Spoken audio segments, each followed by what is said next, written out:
Dari sinilah kemudian saya berasumsi bahwa seolah-olah corona ini hadir sebagai pansel, panitia seleksi terhadap keimaman para imam.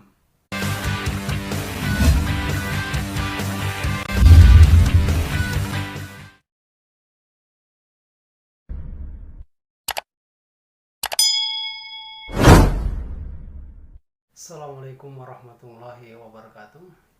Sahabat sekalian di mana saja Anda berada. Kali ini saya akan membahas sedikit persoalan yang saat ini sedang melanda dunia, yaitu COVID-19. Pembahasan kali ini saya beri judul dengan judul Corona Memasuki Ramadan. Sahabat sekalian, kita tahu bahwa dunia saat ini diseriuskan untuk menghadapi kehadiran coronavirus atau COVID-19. Makhluk yang paling ganas dan mematikan yang sangat mengancam kesehatan dan keselamatan manusia.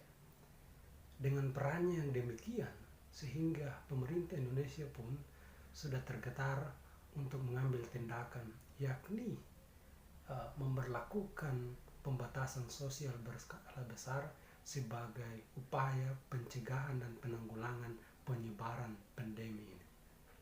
Tidak hanya itu, lewat Majelis Ulama Indonesia MUI juga telah keluar fatwa bahwa untuk sementara waktu sholat Jumat ditiadakan atau diganti dengan sholat zuhur sebagai langkah-langkah juga untuk membatasi penyebaran virus corona yang semakin cepat. Tidak hanya itu, kita umat Islam tengah berada dan menghadapi suatu bulan yang suci, bulan Ramadan. Namun di tengah-tengah Ramadan pun corona belum pergi. Corona masih melingkar di tengah-tengah kita.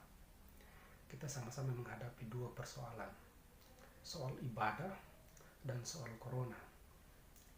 Nah, sehingga MUI juga telah memerintahkan kita supaya kita tidak bisa tarawih di masjid.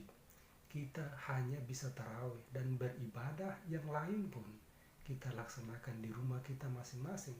Tidak boleh ada lagi kumpul-kumpul. Seluruh aktivitas manusia dibatasi, dihentikan, dilumpuhkan untuk sementara waktu sebagai upaya untuk pencegahan atau memutus rantai penyebaran virus corona. Iya, sahabat-sahabat sekalian, pada sinilah kemudian saya berasumsi bahwa seolah-olah corona ini hadir sebagai pansel, panitia seleksi terhadap keimaman para imam. Apakah memang betul para suami-suami ini betul-betul menjadi imam atau hanya sekedar menjadi suami belaka? Sebab dengan menjalankan fatwa MUI tersebut, kita secara tidak sadar sudah mengetahui bahwa disitulah kemudian seleksi telah dimulai. Dan semoga saja para peserta seleksi ini dapat melaksanakan seleksi ini dengan baik. Sebab saya mau bilang bahwa realitas sosial hari-hari ini menampakkan kepada kita bahwa harta, tahta, jabatan, kekayaan, popularitas, dan lain sebagainya kemudian menjadi ketentuan pokok dalam penyaringan pasangan suami istri. Mereka seolah-olah saling menghalalkan hanya sekedar untuk memperbanyak keturunan. Tetapi mereka lupa bahwa ikatan suci itu menghendaki untuk saling menuntun hingga ke akhirat.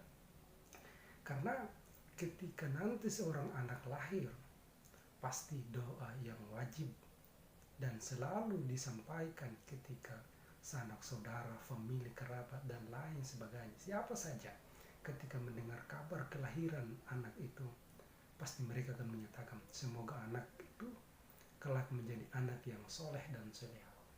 Pertanyaannya ialah, sumbernya soleh dan soleha atau tidak?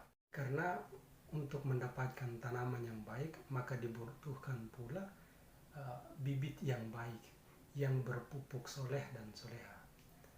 Ya, dan bagi saya dan sahabat-sahabat yang lain yang belum memperoleh gelar suami atau istri, inilah merupakan momen untuk bagaimana kita dapat memetik pelajaran darinya. Semoga kelak kita mampu menjadi suami dan istri yang mampu menjalankan tugas tugas dan kewajiban serta membimbing keluarga dengan baik dan benar sesuai tuntunan syariat. Amin amin. Assalamualaikum warahmatullahi wabarakatuh.